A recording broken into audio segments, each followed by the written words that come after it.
2026年6月10日，西九龙法院大埔鸿福苑那场烧了43个小时的大火，终于把第一批人推上了被告席。两家涉案的红顶建筑承包商弘毅和红叶公司，香港警方和廉政公署罕见的联合行动，一口气起诉了7个人，控罪高达25项。整个香港的舆论瞬间就炸了。本地最火的论坛连登和高登，老百姓最盯住不放的就是洗黑钱。有意思了，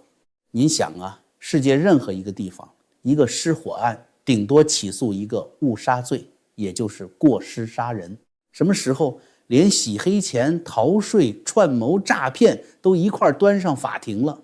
这几项罪名一出来，等于就是明明白白地告诉全香港，这场大火背后是一整条趴在老百姓和公帑身上吸血的黑金钱路。老百姓继续质问，大人物呢？站在被告席上的不过是几个签字的董事、顾问、注册检验人员。鸿福苑的大修工程，难道是这几个包工头在茶餐厅里一拍脑袋就能吞得下去的？真正坐在管道尽头拍板分蛋糕的大人物呢？到底藏在了哪里的黑暗中？法庭上的这25项控罪是一张沾满了鲜血、写满了贪婪的工程黑金地图。第一层是烧死人的责任链，对应的是非阻燃材料，逃生通道被堵，消防系统失灵。第二层是骗工程的钱，串谋诈骗，操控投标，把3亿多港元的大维修工程做成分赃局。第三层是事后的洗钱和灭证，企图妨碍司法公正。也就是说，由香港警方和廉政公署 ICAC 双剑合璧，撕开了一整套从拿工程、吃黑钱、用烂料到死人以后还想擦屁股的黑色流水线。弘毅建筑师公司的董事黄霞然联合红叶公司的董事，为了拿到总值超过3亿港元的大维修合同，涉嫌在投标报告里公然隐瞒了红叶过去8年的诉讼官司，还自己给自己夸大评分，最后把这份注水的假报告上传到市建局，诱骗几千个小业主乖乖签了字，掏了钱。再看弘毅这家工程顾问公司，他的毛病难道只在鸿福苑一个社区吗？控罪书里直接牵出了一串长长的黑名单。从2023年到2025年，弘毅涉嫌用假报告欺骗物语署和房屋局，谎称他们的注册检验人员吴越已经妥善履行了检验和监督职责。但事实上呢，吴越根本没有去，或者去了也睁一只眼闭一只眼。而弘毅公司涉嫌的类似造假工程，在全香港整整有86项，最后是从外面打进来的4000万不明现金。联署指控，在过去6年里，黄霞然、妻子钟素芬还有职员李敏，通过公司和个人账户涉嫌处理了高达4000万港元的可疑资金。正常做生意，别人给你钱总要有合同、发票、工程单、付款说明，可这些钱谁给的？对应哪一项服务没有完整单据能对上？所以联署怀疑这些钱不是干净的工程收入，而是回扣、好处费或者其他见不得光的钱。更讽刺也最无耻的一幕发生了。火灾之后第2天，11月27日，大楼废墟的烟还没熄，遇难者的遗体还没运走，弘毅的洪国伟和黄霞然就已经在黑暗中碰头，急着把一笔60万港元的现金，怀疑是红叶给的汇款，悄悄藏了起来。他们甚至还煽动同伙去向房屋局做虚假陈述，对抗调查。这就叫谋财在前，害命在后。出事之后还想毁灭证据。而比这些黑金更冷酷的是，火灾之后香港政府那一连串完全违背商业逻辑、违背法治常理的盖棺屏障大动作。第一招叫天价买地，物理灭证。大火烧完后的2026年2月份，港府突然宣布要掏出整整68亿港元公帑，把受灾的1700多户房产权全部买断，然后呢，拆掉、推平、改建公园。你想啊，这合理吗？香港寸土寸金，大埔鸿福苑即便不是中环7栋住宅楼的地皮，也是个天文数字。那些平时见了地皮就像苍蝇见了肉的建制派关系户开发商，这次怎么突然不缠了？为什么香港政府要放着大笔的开发利润不要，反而要做这个68亿的冤大头，把地皮拿来种草？事情绝没那么简单。弘毅在全港经手的这86项造假工程，以及那4000万没有任何凭证的黑钱流向，就像一根藏在深海里的电缆。如果这7栋废墟留着，独立调查委员会的人天天进场，多查一天，这根电缆上的电流就会源源不断地把线索指向大湾区的地下钱庄，最终烧到北京那些山东帮、福建帮权贵家族的小金库里。这7栋楼必须被彻底抹掉，不光是楼要推平，账目也要一起埋掉。原址改建公园，永远不许再建住宅，在行政和法律上就意味着原有的账目永久封存。这就是用香港纳税人的68亿公帑，在物理性的帮北京那些大人物火化罪证，平掉黑账。第二招叫解决不了问题就解决提出问题的人。大火烧出了3亿的合谋，老百姓要查账，可结果呢？火灾之后，鸿福苑那些牵头抗议的、要查账的、一直盯着3.3亿工程款不放的小业主，不仅没有等到公道，反而突然变成了警方眼里的嫌疑人。前法团管委会委员江祥发和他的妻子被警方以涉嫌串谋欺诈和洗黑钱悍然逮捕，这就是最无耻的红色指控。3.3亿的合同是红顶法团签的，4000万脏钱是黄霞然洗的。警察不去抓那些拍板分钱的幕后大佬，反而把一直要查账、要开业主大会的江祥发给抓了，还反咬他一口洗黑钱。这就是要把提出问题的人关进监狱。在爱国者治港的红色外壳下，反对派被清空，区议会变哑巴，独立媒体被封杀。香港人看着法庭上的起诉书，心里拔凉拔凉的。他们终于看懂了，包工头只是前台跑腿的，李家超只是个洗地的。本来老百姓掏钱是为了交换一个家，结果不仅搭上了命，钱还变成了别人在海外的洋房，最后要维权的被抓走，废墟被买断种草。但这桩25项控罪的案子一旦进了起诉书，就意味着香港这边想把废墟按住，想把民怨压死的企图彻底破产了。联署和警方在6月10日砸下的法锤，说明香港这边已经按不住了。因为就在几天前，北京中南海的防线已经崩溃，习近平的军师福建帮大脑陈希被突然免职，蔡奇的铁杆北京政协主席魏晓东落马，失去了北京的保护伞。这本沾了血的账目已经顺着这根管子一路烧回了中南海的深宫大内。这不是几笔简单的回扣，这是有人把香港市民的血肉当成了提款机与洗白池。控方摆在桌上的这4000万来源不明的资金，实际上是要借工程公司的壳把这笔收入洗白。工程公司是天然的洗钱传送带，只要手里握着合同、图纸、工程编号，天底下的黑钱打进来，再以顾问费、设计费、监理费、材料费的名目转几圈，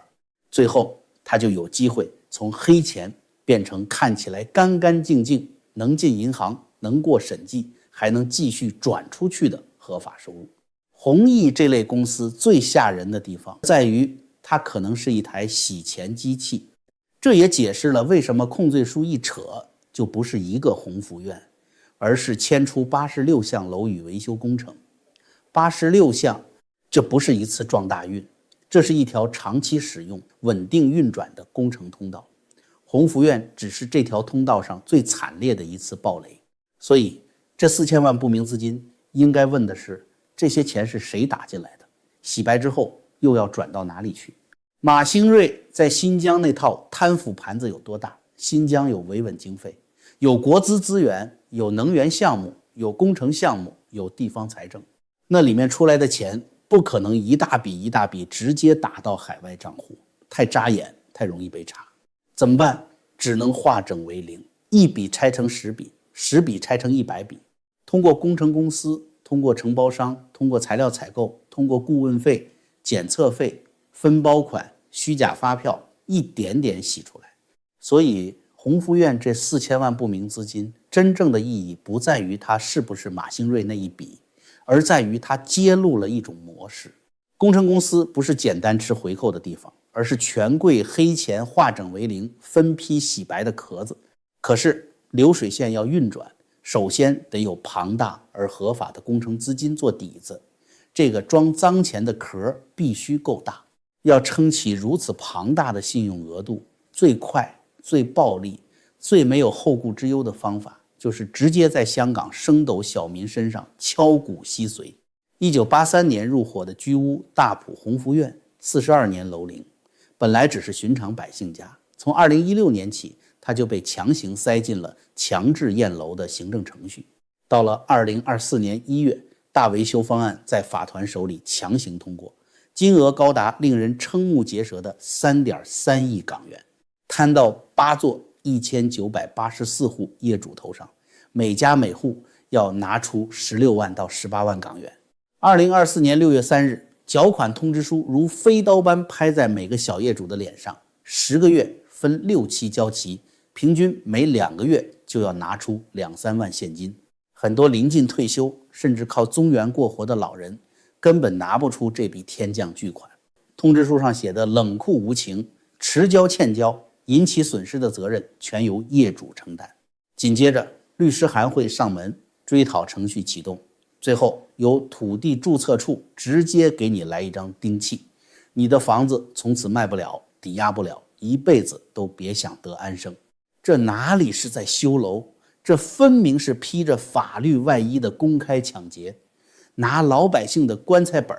去给洗钱集团筑巢引凤。以前的香港，哪怕黑箱重重，媒体会追，区议员会闹，联署会查，反对派会在立法会拍桌子。可如今，在所谓爱国者治港的晴空万里下，传统的大维修围标利益链死死套上了一层红色的政治保护壳，反对派被清空了，区议会成了哑巴，独立媒体被剿灭干净，小业主们在楼下拉横幅，写投诉信，去土地审裁处告状，结果是投诉没人理，告状没人听，还要被那帮建制派律师冷冰冰的警告，想去告就去告，但如果输了官司，几百万的诉讼费你们自己掏。老百姓的喉咙被死死捏住，声音根本递不上去，天下有天大的冤屈，你却找不到一个可以说理的地方。但贪婪终究是要遭天谴的，这场权力连续剧的最后一季，大厦将倾的信号已经全部亮起。在西九龙裁判法院的提堂席上，总裁判官苏慧德坐在正中，书记官在冷得发抖的法庭里一字一字读出长达168位死者的长长名单。弘毅董事黄霞然，总承建商红叶董事何建业，橡皮图章吴越当庭被控误杀罪，因不准保释直接被押上囚车，等待他们的将是终身监禁的铁窗。黄霞然的妻子钟素芬因筹不够50万保释金，哭着被连夜锁进了激流室。那个在火灾第2天紧急帮黄霞然用袋子转移隐藏近60万现金，甚至密谋教唆吴越事后篡改文件伪造借据的朋友洪国伟被控妨碍司法公正，同样锁入高墙。市建局紧急发声叫停，宣告全港近40个由弘毅及红叶经手的楼宇维修改造项目正式解散。弘毅和红叶的办公室大门已经被拉上了警戒线，文件散落一地。那些曾经用来签发天价合同、安排洗钱流向的总经理办公室里，只剩下一把把冰冷无人敢坐的空椅子。而大埔公路旁那一栋栋依旧被黑漆漆的钢筋、烧焦的竹棚和残破塑料网包裹着的犹如墓碑般的鸿福院废墟，正冷冷地矗立在夜色中。他在告诉所有人，这套庞大的红色利益机器已经彻底玩完了。说到这里，我想稍微停一下，跟加拿大多伦多的朋友说一件事，因为它跟我们今天讲的香港其实是一条线。香港这些年最可怕的变化，不只是楼烧了、法团烂了、工程黑了，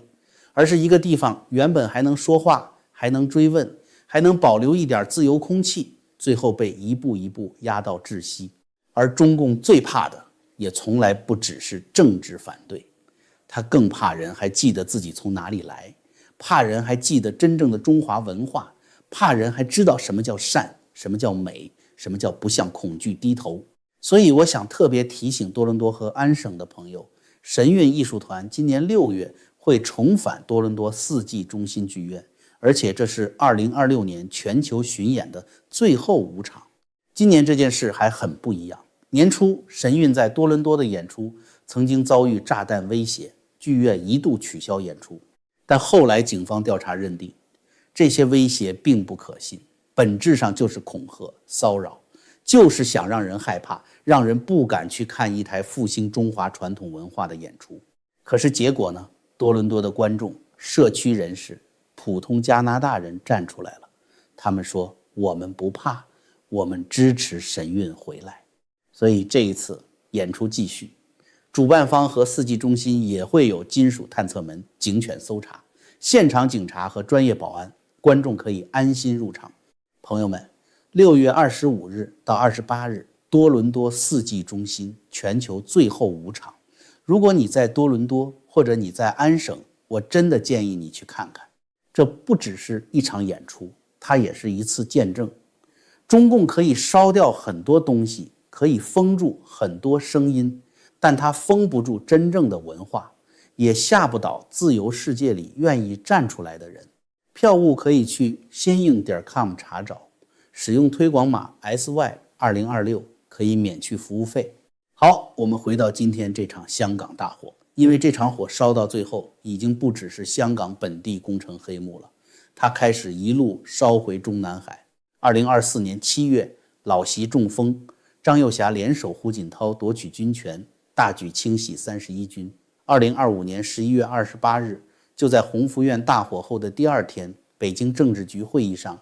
中纪委书记李希为了向中共元老递交自保的投名状，当场倒戈，出示了马兴瑞在新疆贪污1000亿的铁证，现场将马兴瑞隔离审查。结果12月2日，香港特首李家超突然变脸，宣布成立独立调查委员会，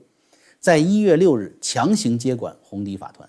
他必须亲手递出刀子，把弘毅和红叶的白手套们送上法庭，来向议事协调机构纳投名状。而就在几天前，老习的军师福建帮大脑陈希被突然免职，蔡奇的铁杆魏晓东落马，刀把子王小红配合调查，失去了军权党权的空壳皇帝和他的福建帮、山东帮，在这个燥热的夏天，终于要面对他们最后的清算。历史正在以一种最冷酷也最公平的方式，为这13年的倒行逆施敲响丧钟。所以朋友们，如果你觉得这期节目有价值，请帮忙点个赞。这个赞不只是给我一个支持，更重要的是让更多人看到鸿福苑这场大火牵出来的是香港工程黑金、红底法团洗钱通道，还有中南海权力清算这一整条黑线。也请还没有订阅的朋友点一下订阅，打开小铃铛，因为接下来这条线还会继续烧。最后真正烫手的是北京那些把香港当提款机、当洗钱池、当政治遮羞布的大人物。